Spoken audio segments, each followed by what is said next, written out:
बिस्मिल्लाहिर्रहमानिर्रहीम अस्सलाम वालेकुम व्यूअर्स, मैं हूं समीउल्लाह। आप देख रहे हैं समीउल्लाह फूड सीक्रेट। दोस्तों, आज आपके साथ फैसलाबाद का फेमस अंगारा टिक्का की रेसिपी शेयर करेंगे। इसको हम घर पे किस तरीके से बना सकते हैं। अक्सर हम घर पे बारबेक्यू बनाते हैं, टिक्का वगैरह बनाते हैं, वो अंदर से कच्चा रह जाता है। तो कौन सी मिस्टेक होती है कि टिक्का हमारा कच्चा रह जाता है, वो सही से बनता नहीं है। इसके अंदर कट्स कैसे लगाने हैं, इसको पकाना कैसे है, इसका मसाला किस तरीके से तैयार करना है। बारबेक्यू के अंदर ना सबसे जो इम्पोर्टेंट रोल होता है ना, वो इसका पकाने का तरीका होता है, इसकी कुकिंग होती है। दूसरे नंबर पे फिर इसका मसाला होता है। फिर इसके साथ एक खास किस्म की सर्विंग के लिए चटनी होती है, धनिए पुदीने वाली। इसके अंदर खास चीज़ें डाली जाती है और ये बहुत ही मज़ेदार और ये बहुत लाजवाब आज का अंगारा टिक्का आपके साथ शेयर करूंगा। इंशाल्लाह ताला आप एक दफ़ा बनाएंगे तो आपका बार बार दिल करेगा कि हम घर पे यही बना लें। बहुत ही आसानी के साथ बन जाता है, इसमें ज़्यादा इंग्रेडिएंट की भी नहीं ज़रूरत। घर के मसालों के साथ आज आपको मैं बनाने का तरीका बताऊंगा और बहुत ही बेहतरीन क्रिस्पी मज़ेदार जूसी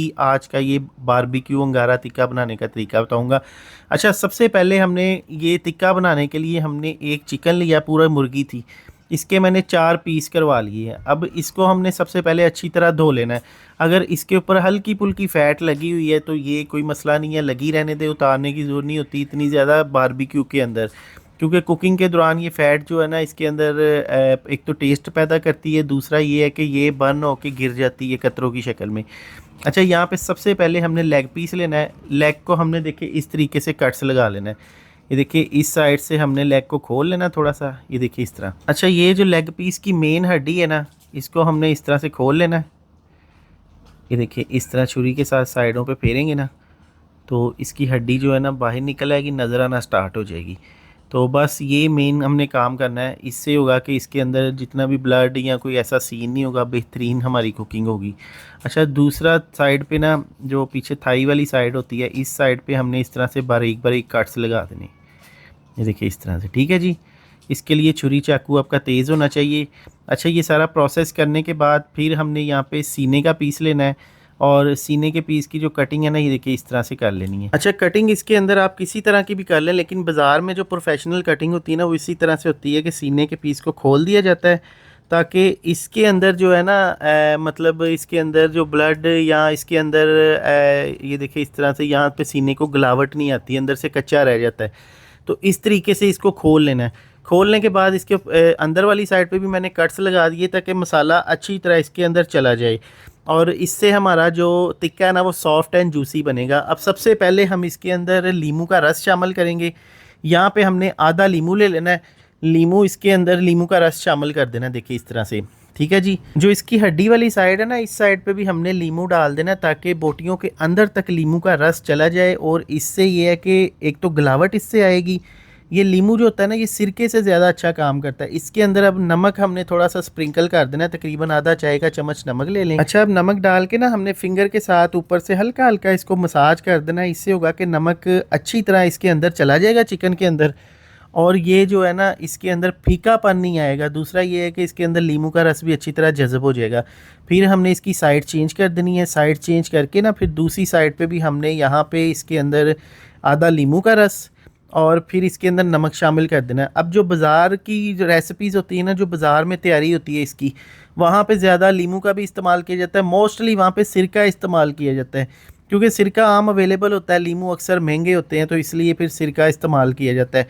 यहाँ पे इसके अंदर हमने आधा चम्मच नमक का इस साइड पे भी शामिल कर देना है। नमक डालने के बाद ये देखिए अच्छी तरह इसके ऊपर मसाज कर देना ताकि लीमू और नमक इसके अंदर अच्छी तरह चला जाए और ये जो टिक्का है ना हमारा, बहुत ही ज़बरदस्त, बहुत ही टेस्टफुल तैयार होगा इंशाल्लाह ताला।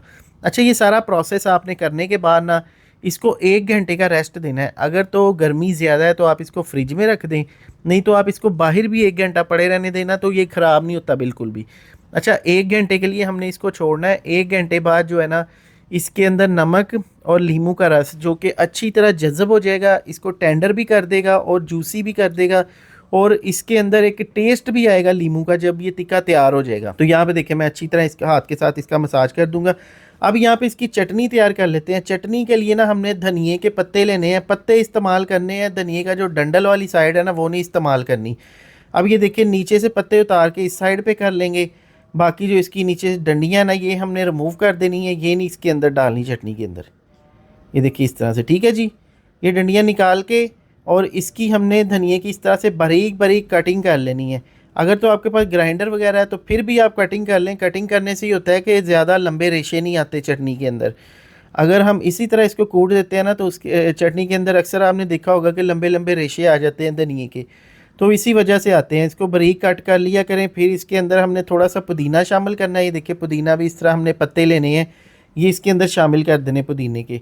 और फिर हमने यहाँ पे 2 सब्ज़ मिर्चें और 2 जवे लहसुन के लेने हैं, ये हमने इसके अंदर शामिल कर देने हैं। अच्छा, सारी चीज़ों को हमने एक दोहरी डंडे में कूंडी डंडे में डाल लेना है। इसके अंदर हमने मिर्चें, लहसुन और थोड़ा सा 1 चुटकी नमक शामिल कर देंगे। अच्छा, नमक डालने के बाद ना अब इसको यहाँ पे थोड़ा सा हमने कूट लेना है, कूट के इसका पेस्ट बना लेना है। जब इसका अच्छी तरह ये देखिए इस तरह बारीक पेस्ट बन जाए, ये काम आप ग्राइंडर के अंदर भी कर सकते हैं, मैनुअली तौर पे अगर नहीं है तो आप इस तरह बना सकते हैं। ये सारा काम करने के बाद अब दही लेंगे, दही को अच्छी तरह यहाँ पे फेंट लेंगे। मेरे पास तकरीबन 1 से 1.5 कप दही है। इसके अंदर ये चटनी, ग्रीन चटनी शामिल कर देंगे। अच्छा, यहाँ पे हमने इसको अच्छी तरह मिक्स कर लेना है। तो ये बहुत ही बेहतरीन किस्म की ना हमारी बारबेक्यू के साथ, अंगारा टिक्का के साथ, कबाब के साथ, मछली रोस्ट के साथ खाने वाली ये चटनी तैयार हो गई है।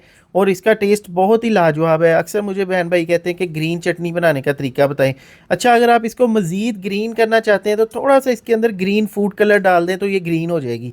अक्सर आपने देखा होगा कि बहुत ज़्यादा चटनी ग्रीन होती है, इसमें फूड कलर डाला होता है। अभी टिक्का का मसाला तैयार करेंगे। 1 टीस्पून नमक लेंगे, 1 टीस्पून लाल मिर्च पाउडर लेंगे, 1 टीस्पून इसके अंदर काली मिर्च का पाउडर शामिल करेंगे, 1 टेबलस्पून इसके अंदर धनिया पाउडर शामिल कर देंगे, 1 टीस्पून इसके अंदर गरम मसाला पाउडर शामिल करेंगे, हाफ़ टीस्पून इसके अंदर हल्दी का पाउडर शामिल कर देंगे।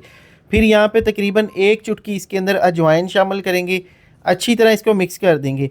अच्छा, मिक्स करने के बाद ना ये जो बारबेक्यू का ना टिक्के का मसाला तैयार हो गया। अब इसको बेहतरीन किस्म का कलर देने के लिए ना हमने इसके अंदर थोड़ा सा फूड कलर भी डाल लेना है। उससे ये होगा कि मज़ीद अंगारा टिक्का का जो कलर है ना वो बेहतरीन हो जाएगा। असल जो होता है ना बाज़ार की जो चीज़ें होती हैं उसके अंदर ज़्यादा कलर का ही कमाल होता है ज़्यादा, तो मसाले तकरीबन यही होते हैं। अब इसके अंदर हमने फूड कलर डालने के बाद आधा कप दही शामिल कर देनी है। दही डालने के बाद अच्छी तरह इसको हिला लेंगे, मिक्स कर लेंगे। अच्छा जी, अब यहाँ पे हमने इस मसाले की अच्छी तरह मिक्सिंग करने के बाद ना इसके अंदर जो मेन इंग्रेडिएंट है वो इसके अंदर लहसुन का पेस्ट शामिल करना है। ये 1 टीस्पून मैंने इसके अंदर डाल दिया। अगर आपके पास पाउडर है तो आप 1 टीस्पून पाउडर डाल सकते हैं। अब यहाँ पे हमने इसको अच्छी तरह मिक्स कर दिया। अब यहाँ पे इस पेस्ट की कंडीशन देखिए कि ये बिल्कुल गाढ़ा सा हो गया। ये देखिए, ये मैं आपको दिखाता हूँ। ये देखिए इस तरह ये गाढ़ा होना चाहिए। इसके लिए दही भी आपकी थोड़ी सी गाढ़ी होनी चाहिए, पानी वाली नहीं होनी चाहिए। फिर हमने इसके अंदर कुकिंग ऑयल तकरीबन 2 टेबलस्पून कुकिंग ऑयल शामिल करना है। अगर आप घी का इस्तेमाल कर रहे हैं तो घी को थोड़ा सा गर्म करके इसके अंदर फिर ठंडा करके डाल दें। अच्छा, यहाँ पे हमने चिकन के अंदर जो एक्स्ट्रा पानी चिकन ने छोड़ा है 1 घंटे बाद, वो हमने निकाल देना है और इसके ऊपर हमने ये मसाला अप्लाई कर देना है। ये देखिए, ये मसाला अप्लाई करेंगे और हाथ की मदद से मसाला अच्छी तरह इस पीसीस के ऊपर लगा देंगे। ये देखिए इस तरह से, ये देखिए दोनों साइडों पे अच्छी तरह मसाला लगा देंगे। अब मसाला लगाने के बाद ना हमने इसको 8 घंटे का रेस्ट देना है। फ्रिज वाले खाने में रख दें, 8 घंटे इसको कम से कम रेस्ट दें। अगर टाइम कम है तो 4 घंटे तो लाजमी रेस्ट दें। अगर 8 घंटे इसको रेस्ट देंगे ना तो ये हमारा पीस जो है ना, ये अंगारा टिक्का बेहतरीन किस्म का तैयार होगा। अब यहाँ पे कवर कर देंगे और अभी देखिए मैंने इसको तकरीबन फ्रिज में रख दिया था। 8 घंटे गुजर चुके हैं और ऊपर से मसाला जो है ना थोड़ा सा खुश्क हो गया है। फिर भी इस तरह अल्ट पल्ट करके इसको मसाला लगा लेंगे जब हमने इसको सीखों पे लगाना है। तो यहाँ पे जो स्टिक है ना हमारी, इसकी जो नोक है ना थोड़ी सी तेज़ होनी चाहिए। और ये स्टिक देखिए इस साइड से हमने डालनी है। ये देखिए इस तरह से, बाज़ार में भी जो बड़े पीसीज होते हैं ना उसको इस तरह से, या तो स्टिक आपके पास चपटी हो तो इसके अंदर एक ही लग जाएगी, लेकिन ये स्टिक थोड़ी सी छोटी है तो मैंने ये 2 लगा दी हैं। इससे पीस जो है ना बिल्कुल बैलेंस पकेगा और इसकी आगे जाके हम कटिंग वगैरह भी कर लेंगे। ये देखिए, अब जो सीने का पीस है ना, सीने के पीस का ये सीन है कि हमने इसको पहले ये देखिए मसाला लगा दिया। अब इस साइड से, विंग्स वाली साइड से पहले हमने स्टिक डालनी है। ये देखिए इस तरह से, ठीक है जी। और विंग्स वाली साइड से ये स्टिक डालने के बाद हमने इसको विंग्स के अंदर से गुजारना है। ये देखिए इस तरह से, ठीक है। तो ये पहले हम बारबेक्यू का काम करते थे, हमारी शॉप होती थी कमर्शियली तौर पे, तो हमें ये बारबेक्यू के बारे में सारी चीज़ें अच्छी तरह से इसका नॉलेज है। ये देखिए इस तरह, ये देखिए इस तरह, ठीक है जी।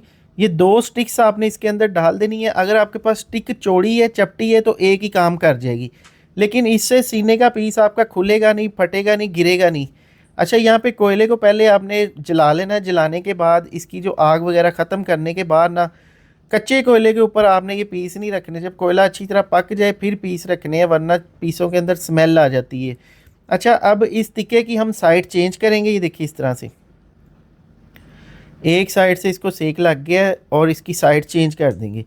अब यहाँ पे बहुत अहम स्टेप है कि हमने इसको पंखे की जाल वगैरह नहीं देनी, इसी तरह से हमने इसको पकाना है कोयले के सेक के साथ।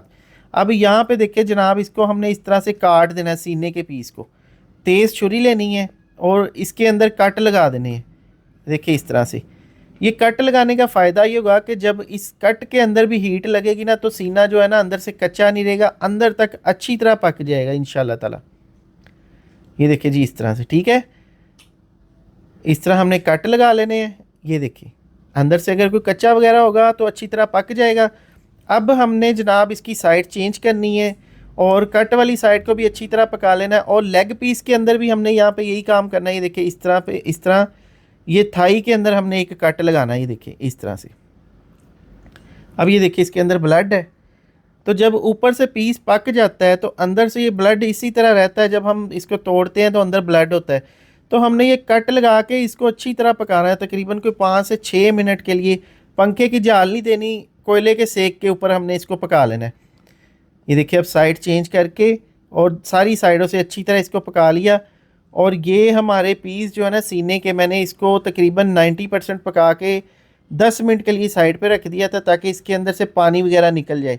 फिर पानी वगैरह निकालने के बाद ना 10 मिनट के बाद आपने इसको अच्छी तरह गर्म करने के बाद ना इसके ऊपर ऑयल अप्लाई करना है। ऑयल अप्लाई कर लें, यहाँ पे मक्खन अप्लाई कर लें, यहाँ पे देसी घी अप्लाई कर लें, कोई भी चीज़ आप इसके ऊपर लगा सकते हैं।